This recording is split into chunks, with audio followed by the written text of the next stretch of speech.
finally had a chance to revisit my MPU out of my Twilight zone. I ran into some issues with it not booting up after removing the RAM and placing a socket, swapping out the watchdog circuit, and also replacing the header pins at J210. After I did all that, it booted up. It was kind of flaky when I booted up the first time. I was able to play a game for about 30 to 60 seconds, and then it ran into a bunch of resets, and then it just wouldn't boot. D19 would stay solid, D21 would stay solid, and it would never boot and get the heartbeat flashing.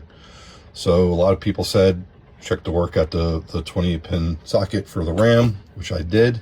Checked for any shorts between all of the legs, nothing. Shorts between the legs and the processor, ROM, and ASIC, nothing. Followed the schematics, checked continuity between the pins on the RAM with the ROM, processor, and ASIC. Everything tested out good. Checked the ROM. I pulled the ROM, put it on my burner, got an image, and verified that the image on here was had the same checksum as the image I downloaded, so that was good. And one thing I also did, I checked some Chris Hibbler videos about, just because I was, swinging for at anything. So I was like, oh, let me make sure that these logic chips were all good.